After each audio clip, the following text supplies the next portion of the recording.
Hi everyone, my name is Jeff and welcome to my channel. Today I want to have a little fun with you.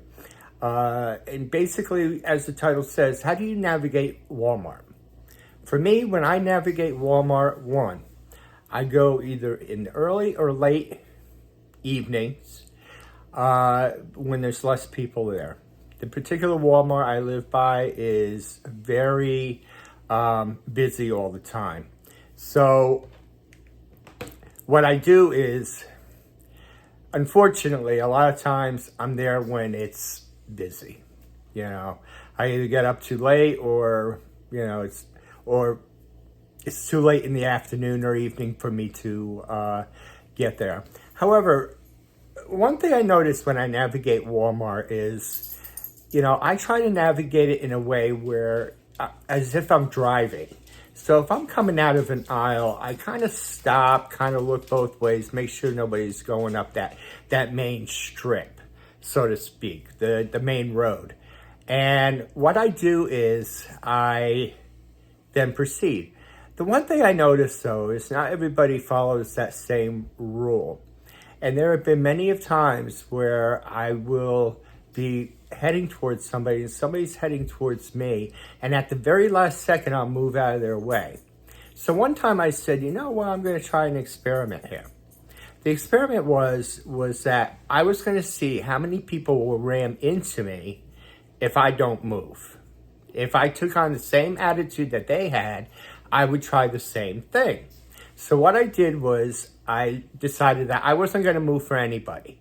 I figured I would take on their attitude and be the same way. Many of them did turn at the last minute, but I would say probably out of 100 people, I would say about 70% of them ran right into me. And then they expected me to say sorry.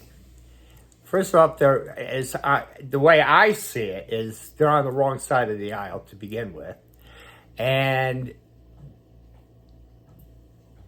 I just don't feel like I owed them an apology, nor that they owed me an apology. Once in a while, I'll get some people who said sorry or whatever. And I figure, well, maybe they learned a lesson that, hey, I need to move for some people too. How many times has this happened to you? How many times has it happened to you where you need to move out of someone else's way because they won't move, or they're not moving out of your way, and you're swerving and you're doing this and that with the shopping cart? How many times? I'm sure you've done it many times. But how many of you out there just refuse to move because you expect somebody else to move? Bad choice. Okay? You need to move every once in a while, just like everybody else needs to move around other people every once in a while. But it should never come to the point where someone actually takes an experiment and 70% of the people don't move. They feel they are entitled. Okay?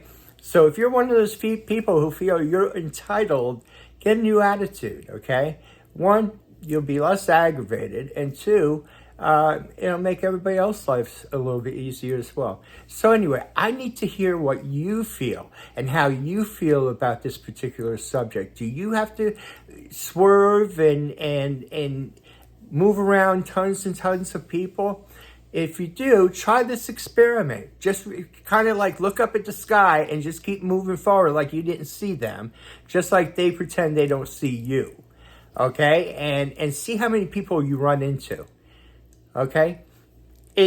They're just as guilty as you are, so for running into one another. So, if you're on like the right-hand side of the aisle, and take up driving like that, the way you drive is the way you kind of move up and down the aisles, then in my opinion, you're doing the right thing. And if people are on the wrong side, then they deserve to get rammed. But just kind of glance over another direction or something. So this way somebody can't say, well, you looked right at me. Just kind of look up at the sky. You know where you're going. You got that vision going around your eyes. So I would try it. See how many people you run into and see how many dirty looks you get. Then you know that those people feel they're entitled. So anyway, with that being said, lastly, while you're in Walmart, it's getting close to springtime, okay? Prices are still climbing, and I'm sure by the time next fall comes around and they got the winter clothes out, the prices are going to be up a few dollars on pretty much all the shirts and all that stuff. So my suggestion to you is I just got some great deals in Walmart for flannel shirts. I got some regular shirts. Trying to stay away from the sweatshirts a little bit. I figure, well, maybe I could be a little bit more fashionable. But they're all marked down. I got, I believe it was $13 flannels down to $8. I got another shirt down to $4. So the prices are dropping for these winter clothing. So pick them up now. It's still winter in my book, so you can still use them now, and you'll be able to use them for next year as well. So with that said, I'm going to keep the video short this time, and I'd like to hear what your thoughts are about this subject of navigating Walmart. Also, if you like this, I'm sorry, I'm stuttering here. If you like this video, please like and subscribe. I am trying to build up the video, and I wanted to thank you to all the new subscribers.